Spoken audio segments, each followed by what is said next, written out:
So, Reanimation is 19 years old as of yesterday, I think it was. It released on the 29th of July. Oh my god, like this makes me feel so old considering how we a lot of the videos that I was doing was reacting to the 20th anniversary of Linkin Park stuff. Which I'm going to be continuing now that we're all set up here. We moved, we bought a house, and so now this is my new studio space. But not we're not like I'm not done setting it up. It's still in the progress. So you see like the mess over there and stuff like that. But 19 years, oh my god! I remember when this first came out. I said, was it 2002? It was 2002. So when this first came out, I was in 10th grade. And I remember listening to this and I was like, oh my God, this was so good. Like, I know a lot of people who didn't like Reanimation because it was more hip hop related. Which, like, you can't really fault Mike for wanting to do that because, I mean, he was getting a lot of his friends to join him in doing the remixes of the Hybrid Theory songs. And I loved Reanimation. I don't. I still. I have it over here. Albeit it's dusty, but I have it. Like I love this thing. This album was so much fun. Like everything about it. Like I had a blast listening to this over and over and over again. So much so that I think it has laser burn on it. So yeah, but even so, like this is an album that they after this they said they were never gonna do a remix album again, but then they went ahead and did a remix album of what was it, Living Things, which I didn't like that remixed album, but Reanimation, I used to listen to this like crazy in high school. My CD player. Uh, I would have a hoodie that I think I still have it. It's all torn up and it was a green hoodie. It was my favorite hoodie that I used to wear all the time. And so I used to wear the hoodie, and because we weren't allowed to listen to music in school, I don't know if you guys ever had those headphones that was like they like clipped onto your ears. So in my hoodie, what I did was I would run the wires from my CD player, so like I would have the CD player in the pouch of the hoodie where you put your hands in, and then I would run the wire underneath my hoodie and put the headphone in my ear, and then I would just like I would sit like this in class and just like as if I was just like just like paying attention, kind of bored or whatever, but I'd be really listening to you know uh Reanimation or Hybrid Theory, or even I think Meteora released sometime after this. I think it was 2003. Meteora released, or maybe it was or late 2002. I don't remember. So, anyways, I would be sitting there like this with the with the headphone to my ears, just listening, not paying attention to whatever's going on in class. Uh, but yes, and then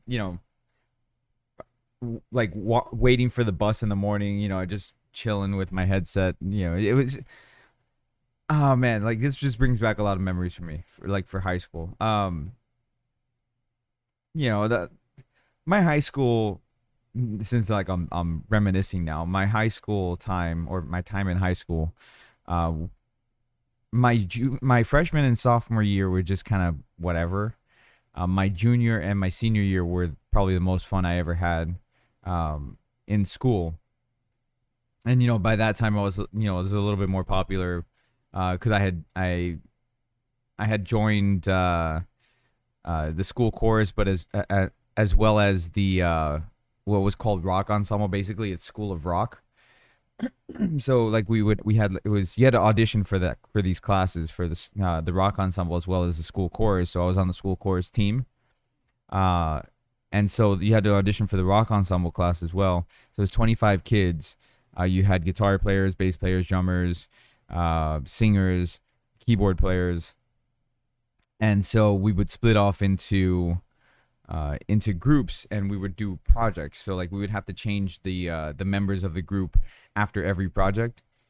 And so we would split off into groups, 4 to 5 people, sometimes 6 people, to basically play covers of songs. And that was part of our curriculum, was so we could learn the different styles of music. So we would have to, so some songs the teacher would give us to do, and some songs we got to pick. This isn't a Reanimation story, but it's a Linkin Park story. So one of the songs that we did was "Numb" from Meteora. So that's just, it just popped up into my head. That's why I was mentioning that. But anyways, yeah, 19 years of Reanimation. Let me know what you guys think down in the comment section. Are you guys Reanimation fans? Did you enjoy the album? I really, really did. I thought it brought a lot of things that, a lot of things that a lot of people didn't hear or haven't heard at the time. Like, for example, High Voltage. Even though I don't really like the High Voltage version in this one, but High Voltage is there. My December. I do like the My December version in this. Also, I mean, one of my favorite things about this album was One Step Closer and Crawling, because One Step Closer had Jonathan Davis from Korn, and Crawling had Aaron Lewis from Stained. And I remember listening to those and like hearing the One Step Closer part, like when Jonathan Davis comes in, like what was the part? It was the blood is pouring or whatever, like that part was cool. And then Crawling, hearing Aaron Lewis do the backup vocals with Chester, and oh man, it was just beautiful. uh and now, like, if you go and since Chester passed away, if you go and you watch Aaron Lewis when he performs Crawling, after Chester had passed away, like, you can see all the emotion that he's going through and stuff like that. There's videos of him, he just breaks down in tears as he's trying to sing Crawling. But yeah, I mean, it was, to me, it was a lot of fun, because I, like, at the time, like, I grew up listening to hip hop and R&B and stuff like that, and to hear, and I think that's one of the reasons why, like, I got into Linkin Park, and a lot of people as well, because, like, there was a big thing in my middle school, for example, and let me know in the comments if you guys ever had this kind of experience in middle school or high school, whatever. Like, people would ask, or you were, it's so stupid, but kids are stupid. They would ask, are you a baser or are you a rocker? Baser basically meant, like, if you're into hip hop and rap and stuff like that. And like, the cool thing at the time was to be a baser, like to be into hip hop and rap and R&B. But I mean, like, most of the stuff that I listened to back then was R&B, pop, hip hop, stuff like that. Like Tupac, Biggie Smalls, Casey and JoJo, Boys to Men, Usher, hell, even Backstreet Boys and NSYNC. Like, I used to listen to them too. And I think that's one of the reasons why, like, I gravitated towards Linkin Park so much, because it was that transition from hip hop to rock. And yeah, there were some others that kind of did it, like Limp Bizkit kind of did it as well, but it didn't grab me as much as Linkin Park did. Plus the lyrics, I love the lyrics of the Linkin Park songs. Like, they just hit me really well. And so going back and leaning a little bit more towards the hip hop aspect of things in Reanimation, I just really, really, really enjoyed that. But let me know down in the comment section. Thank you guys so much for watching. I know me rambling on, but it's just memories. I promise my wife will be back in here. We just got to get some AC into this, into the garage. Once we get AC in here, then my wife will be back in here doing videos with me again. But yeah, I'm gonna start back up with the Linkin Park videos soon. So thank you guys so much for watching. I'll catch you guys later. Peace out.